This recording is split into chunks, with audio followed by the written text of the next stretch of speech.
Hello, UGC net self study में आपका स्वागत है। और फिर एक मैं नया सीरीज लेकर आई हूँ भाषा साहित्य से, जो कि है जो आपका यूजीसी नेट यूनिट 1 में लगी हुई है भाषा साहित्य से। तो चलिए देखते हैं।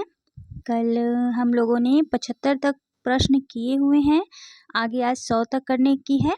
ठीक है, तो ये जितने भी प्रश्न मैं करा रही हूँ ये बीपीएससी टीआरई 4 के लिए बहुत ही महत्वपूर्ण साबित होने वाला है। और ये यूजीसी नेट सिलेबस जो कि यूनिट 1 में लगी हुई है उसके अकॉर्डिंग ये क्लास चल रही है। तो आप ज़रूर से इसे अच्छे से देखें, और अगर चैनल पर नए हैं तो ज़रूर से चैनल को पहले सब्सक्राइब कर लें और बेल आइकन भी प्रेस कर लें ताकि नोटिफिकेशन आप तक पहुंच पाए। ठीक है, चलिए तो आज का पहला प्रश्न जो है देख लेते हैं। पहला प्रश्न है कि इनमें से हिंदी का एक रूप क्या नहीं है। तो इस तरह के प्रश्न बीपीएससी में खूब पूछे जाते हैं, तो ध्यान रखना है। और यूजीसी नेट के भी सिलेबस में जो लगी हुई है और जो उसका पैटर्न है, और अभी जो यूजीसी नेट का रिजल्ट आया आप देख सकते हैं कि किस तरह का रिजल्ट बनाया गया है।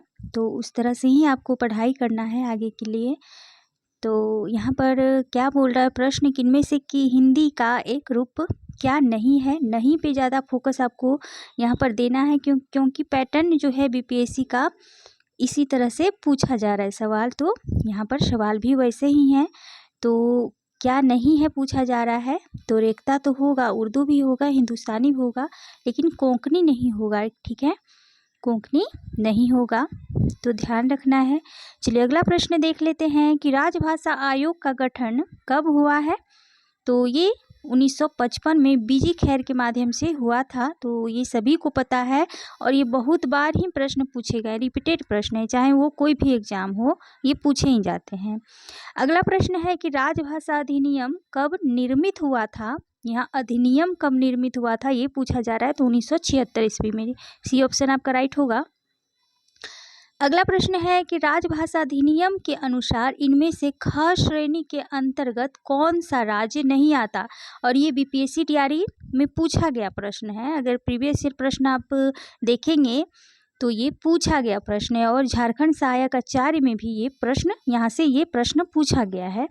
तो कौन सा नहीं आएगा राज्य, तो ये हिमाचल प्रदेश नहीं आएगा। बाकी बात पंजाब, गुजरात और महाराष्ट्र ये तीनों शामिल होंगे श्रेणी ख के अंतर्गत। चलिए अगला प्रश्न है कि इनमें से किस भाषा में संस्कृत के तत्सम शब्दों का प्रयोग सबसे कम, यहाँ पर सबसे कम होता है। तो तत्सम शब्दों का प्रयोग ब्रज भाषा में भी होता है, हिंदी में भी होता है, अवधी में भी, लेकिन हिंदुस्तानी में नहीं होता है। तो ये ध्यान रखना है। अगला प्रश्न देख लेंगे कि दक्षिणी हिंदी का दूसरा नाम क्या है। और इस तरह के प्रश्न पूछे जाते हैं, तो ध्यान रखना है। मैं इंडिकेट कर रही हूँ कि कौन कौन से प्रश्न पूछे गए हैं। तो देखिए यहाँ पर दक्षिणी हिंदी का जो दूसरा नाम है ये हिंदवी के नाम से भी प्रसिद्ध है, तो ध्यान रखना है। अगला प्रश्न है कि भरतेश्वर बाहुबलिरास नामक रचना के रचयिता कौन है।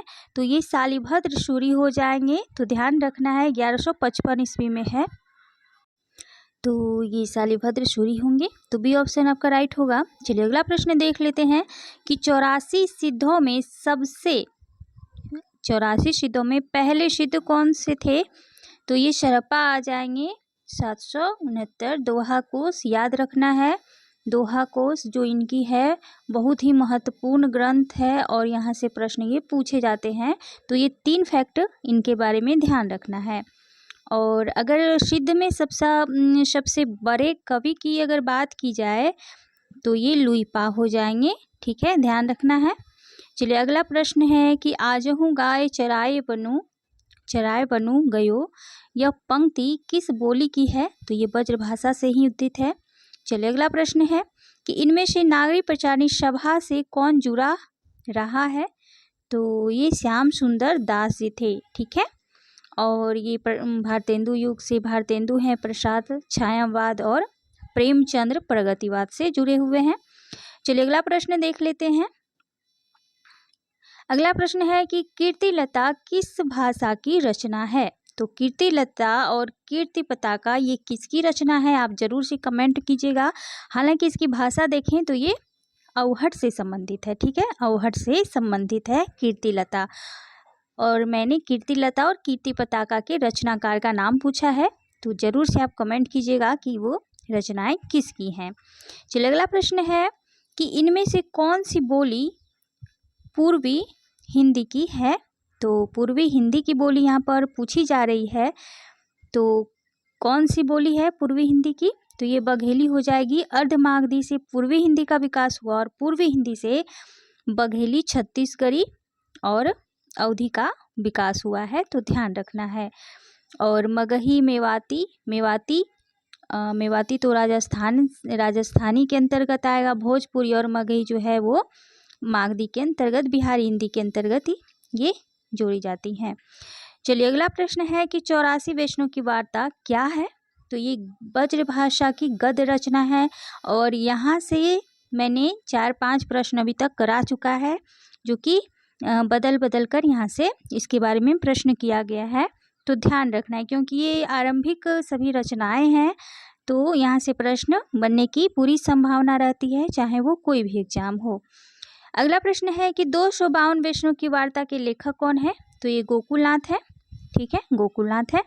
चलिए अगला प्रश्न है कि अष्टयाम के रचयिता कौन है, और ये का बहुत ही महत्वपूर्ण प्रश्न है। अष्टयाम तो नाभादास की रचना है।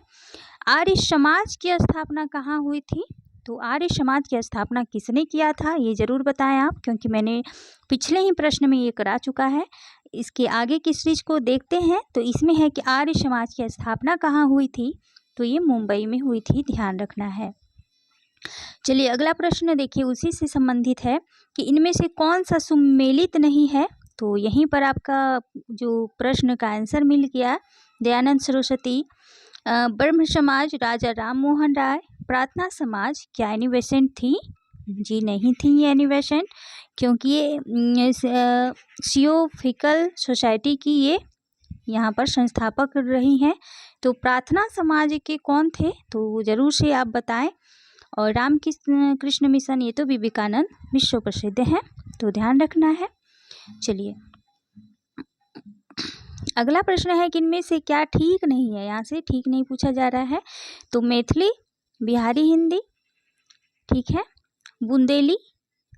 बुंदेली क्या पूर्वी हिंदी होगा। मारवाड़ी, ये तो ठीक है। राजस्थानी हिंदी, कन्नौजी, ये भी ठीक है, लेकिन सी ऑप्शन आपका नहीं होगा, क्योंकि बुंदेली जो है ये पश्चिमी हिंदी के ही अंतर्गत आएंगी, ना कि पूर्वी हिंदी के अंतर्गत। ठीक है, तो सी ऑप्शन आपका राइट होगा। यहाँ पर प्रश्न है कि उत्तम पुरुष में एक वचन का सर्वनाम हो किस बोली का सूचक है। और इस तरह के प्रश्न आप बीपीएससी तैयारी में पूछा गया है। बीपीएससी तैयारी 3rd में भी इस तरह के प्रश्न खूब पूछे गए हैं, तो ध्यान रखना है। ये ब्रजभाषा के अंतर्गत आएगा, हो उत्तम पुरुष से। अगला प्रश्न है कि इस समय हिंदी क्षेत्र के अंतर्गत कितने प्रदेश हैं। तो ये 10 हैं, ध्यान रखना है। चलिए अगला प्रश्न है कि भूतकाल के कितने भेद होते हैं। क्या इस तरह के प्रश्न नहीं पूछे गए हैं।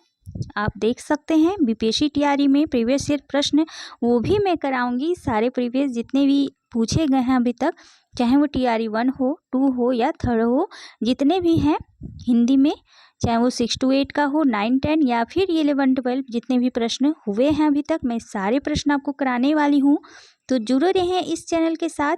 ठीक है, तो टोटल जो है 6 भेद हैं, तो ध्यान रखना। और ये भी प्रश्न पूछी गई है। अगला है कि सही मेल कौन सा है। तो सही मेल जो है कन्नौजी, इटावा, ये सही होगा। ब्रजभाषा हाथरस, बुंदेली, झांसी, भोजपुरी, लखनऊ नहीं होगा, बाकी जो यहाँ पे होगा अवधी होगा। ठीक है, अवधी होगा, तो ध्यान रखना है। चलिए अगला प्रश्न देख लेते हैं कि रामायण किस भाषा में रचित है। तो रामायण किस भाषा में रचित है। तो रामायण किस भाषा में है। तो हिंदी, अवधी, प्राकृत या फिर संस्कृत। तो जो सबसे पहले रामायण लिखी गई थी वो संस्कृत में, हालांकि आपको प्राकृत में भी देखने को मिल सकती है, लेकिन जो प्रसिद्ध है वो संस्कृत भाषा में ही है, तो ध्यान रखना है। डी ऑप्शन आपका राइट होगा। पाली किस धर्म की भाषा है। तो ये बौद्ध धर्म का होगा। प्राकृत जैन धर्म का होगा। और वैदिक जो धर्म से संबंधित था वो वैदिक संस्कृत की भाषा होगी। तो इस तरह से है। चलिए और आज का लास्ट प्रश्न देखते हैं कि अपभ्रंश काल में बोलचाल की भाषा का नाम क्या था। तो क्या था, तो ज़रूर से इस आंसर का जो है क्वेश्चन का आंसर आप कमेंट बॉक्स में कमेंट कीजिएगा। और मैं देखना चाहती हूँ कि कौन ऐसे बंदे हैं जो कि कमेंट करते हैं, तो ज़रूर से आप कमेंट कीजिएगा, ठीक है। तो इसका आंसर आप कमेंट में दीजिएगा, मुझे इंतज़ार रहेगा। चलिए आज के लिए बस इतना ही, फिर मिलती हूँ एक नई सीरीज़ के साथ। और आप बीपीएससी, टीआरई और यूजीसी नेट और अन्य हिंदी क्षेत्र से होने वाले सभी एग्ज़ाम के लिए यहाँ आप जुड़ सकते हैं मेरे साथ। यहाँ पर आपको मैं एग्ज़ाम पैटर्न के अनुसार ही प्रश्न कराती हूँ और बहुत ही महत्वपूर्ण प्रश्न हैं सारे, और मैं बारी बारी से सभी यूनिट को कवर करने वाली हूँ। और बीपीएससी टीआरई 4 के लिए ये महत्वपूर्ण है। तो चलिए थैंक यू सो मच दोस्तों, फिर मिलती हूँ एक नए वीडियो के साथ, तब तक बने रहें मेरे साथ।